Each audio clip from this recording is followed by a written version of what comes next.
Muchas gracias, señor presidente. Secretario de Estado, bienvenida una vez más. Y quisiera compartir con usted algunas de las cifras que nos ha proporcionado, que nos envió con la comunicación preceptiva.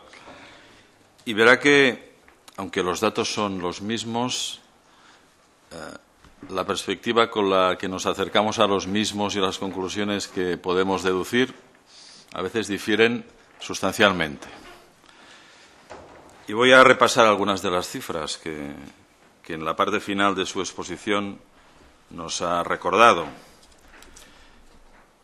En primer lugar, las necesidades de financiación del Estado central en 2014 fueron nada más y nada menos que 8.000 millones superiores a las de 2011, que fue ese año tan nefasto, de acuerdo con el mantra que se va repitiendo de la herencia recibida.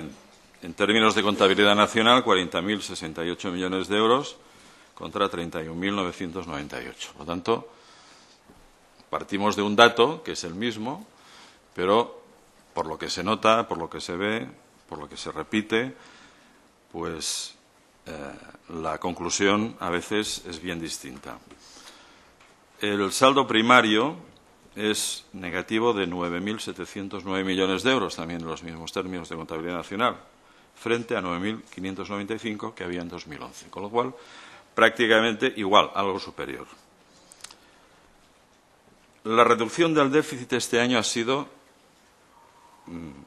respecto del año anterior, hasta ese 5,68%, pues de unas décimas. Pero, en cambio, el saldo estructural del que no nos ha hablado se ha deteriorado algunas décimas. Y nos gustaría que nos dijera cuál es su interpretación de este tema. Y todo ello con la economía creciendo. Estamos comparando un año en el que la economía estaba cayendo con un año en el que la economía está creciendo después de haber convertido el gran objetivo en la reducción del déficit público y, además, teniendo en cuenta que con la reducción de la prima de riesgo también las previsiones del gasto en el pago de la deuda, así como el pago de prestaciones a los parados, precisamente porque van reduciendo la posibilidad de tener ese derecho día a día, pues también ha decrecido. Con lo cual, digamos que puede haber una interpretación no tan optimista de las cuentas que nos está presentando de cierre del ejercicio del 2014. Más así cuando vemos que el ajuste básicamente ha recaído en estos 3 años en comunidades autónomas y corporaciones locales. De hecho, han reducido muchísimo la aportación a ese déficit del conjunto de administraciones públicas, teniendo en cuenta que, además, las corporaciones locales, debido a la Ley de Estabilidad Presupuestaria y Sostenibilidad Financiera y a la normativa que de ella se desprende, los superávits que han ido generando no los han podido utilizar, con lo cual han aportado en positivo a la consecución del objetivo de déficit una parte importante de su gestión, siendo en buena medida las administraciones que han parado el golpe de las políticas de recortes que en los servicios sociales se han ido produciendo por parte del Gobierno y, sobre todo, de las administraciones autonómicas, debido precisamente a ese objetivo de déficit tan duro que se les ha impuesto. Con lo cual, han dado la cara, están en primera línea de fuego, han cumplido con el objetivo y, además, han generado un superávit presupuestario que ha permitido conseguir mejor el objetivo de déficit. Las comunidades autónomas lo que sí que han hecho, aparte de recortar en gasto social, básicamente sanidad, educación y servicios sociales, es una opción ideológica cuando se fija ese objetivo de déficit para esas administraciones públicas clarísimo, y por lo tanto aquí lo quiero dejar de manifiesto. Lo que sí que han hecho es incrementar de una manera espectacular el endeudamiento con el Estado en 67.000 millones de euros, según un informe del Banco de España. Esa ha sido la contrapartida, precisamente, a no modificar el modelo de financiación autonómico, y a cambio se les ha dado flash y pagos a proveedores para que pudieran respirar, pero eso no implica que su deuda se ha incrementado de forma notable, como se ha incrementado el conjunto de la deuda del Estado en estos últimos 3 años, un porcentaje espectacular. El 47% creo que tenía apuntado por aquí. Por lo tanto, estamos ya prácticamente al 100% del Producto Interior Bruto, con lo cual el dato más significativo de los indicadores de nuestra economía y de las cuentas públicas es el preocupante incremento, la escalada preocupante de la deuda pública de cara al futuro. También, manteniendo ese ritmo de recorte del objetivo de déficit para las comunidades autónomas, lleva a la Autoridad Independiente de Responsabilidad Fiscal a informar que el año próximo, este año, lo hicieron desde el año pasado para este año, para el 2015, muchos de los déficits, de los objetivos de déficit, van a ser de difícil cumplimiento. Es un lenguaje muy diplomático para quien quiera entender. Prácticamente nos están diciendo que no lo van a cumplir, porque algunas de las comunidades autónomas para el 2014 ya tienen algunas desviaciones significativas. Y no voy a citar nombres porque yo tampoco quiero hacer de abogado de ninguna comunidad, ni a favor ni en contra. Estoy hablando del conjunto de comunidades autónomas. Y esto me lleva a la primera parte de su intervención. ¿Cuál es el modelo? ¿Cuál es el modelo que se está implantando, que se defiende o que se quiere para España y para que de verdad tengamos una economía sobre bases sólidas y que sea sostenible? Mire, yo cuando era jovencito fui marino mercante y sé perfectamente que, no en los barcos mercantes, pero en los que tienen el placer de navegar a vela, cuando el viento sopla de popa, o al menos por una de las amuras,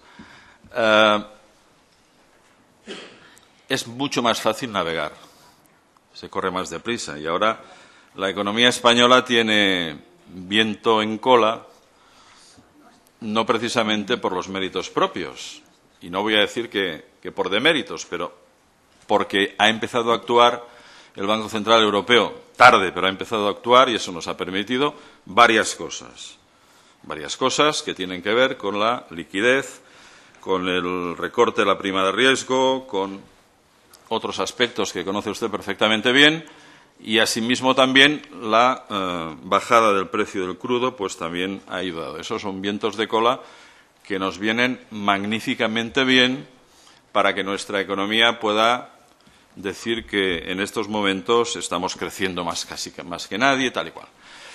Pero claro, cuando hay calma, o bien tienes máquina suficiente o la cosa se puede complicar mucho. ¿Y cuál es nuestra máquina?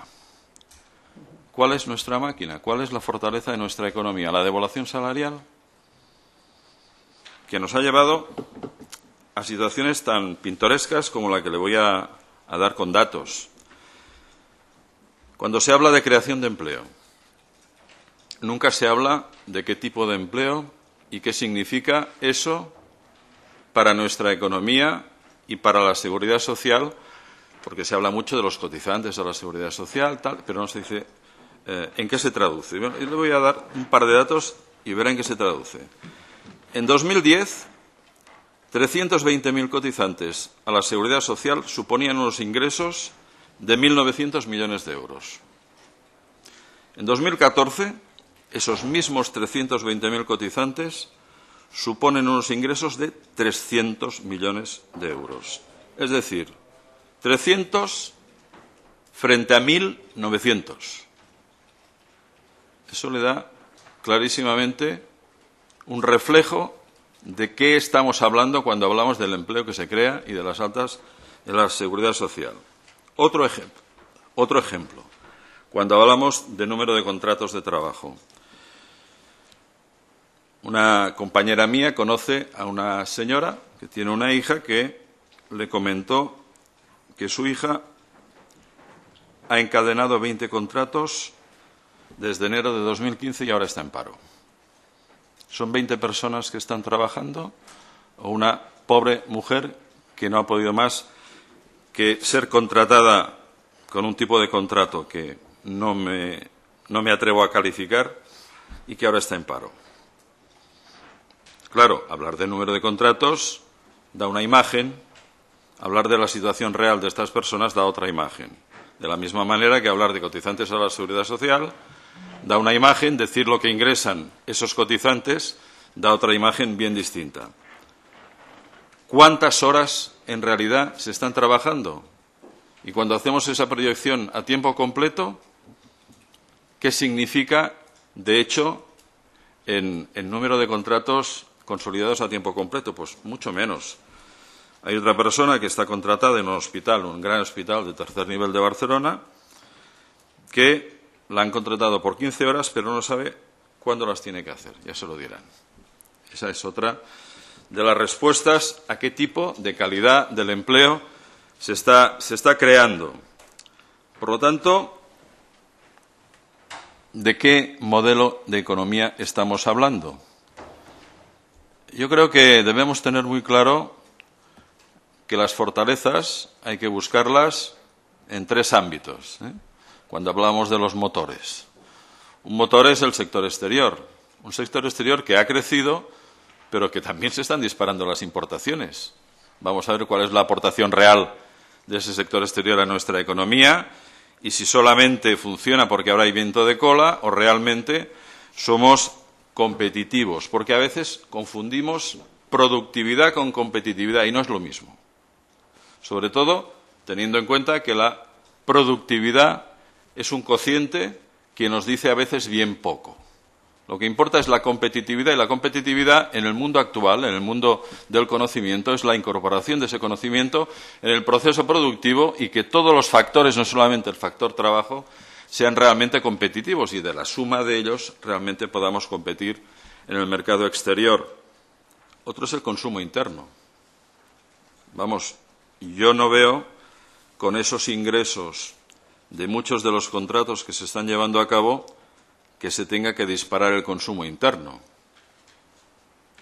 y que hagamos compatible ser competitivos con unos salarios dignos y suficientes como para que ese consumo interno realmente crezca de forma sólida y sostenida. De la misma manera que la competitividad a largo plazo implica apostar por los ámbitos donde más se ha recortado en los presupuestos del Estado, que es en I+D+I, y en inversiones también, que eso ayuda a reactivar la economía. Por lo tanto, estamos convencidos de que tenemos un modelo que no es el modelo que nos tiene que sacar de verdad de apuros de cara al futuro si los vientos de cola cesan. Y pueden cesar en cualquier momento porque no depende de nosotros. No depende estrictamente de nosotros. Seguramente alguna cosa podemos aportar. Es decir, señora secretaria de Estado, bien está si vamos corrigiendo los problemas estructurales de nuestra economía, pero nosotros no vemos que el modelo que se está impulsando por parte del Gobierno sea el modelo que España necesita y que está llevando a una dualización de la sociedad española cada vez mayor, cada vez es más desigual. Si a eso le añadimos la política fiscal en ingresos que han llevado a cabo, donde primero todo fueron subidas y ahora hay rebajas selectivas de esos ingresos que han hecho que todavía haya más dualización y que la carga fiscal no se distribuya desde nuestro punto de vista de forma equitativa y que pague más quien más debe aportar al conjunto de la hacienda pública, difícilmente vamos a poder cantar victoria y seguramente habrá que hacer cambios radicales en las políticas económicas para que el modelo sea de verdad el que permita salir a España de la crisis y a los españoles en su conjunto. No a unos sí y a otros no. Muchas gracias.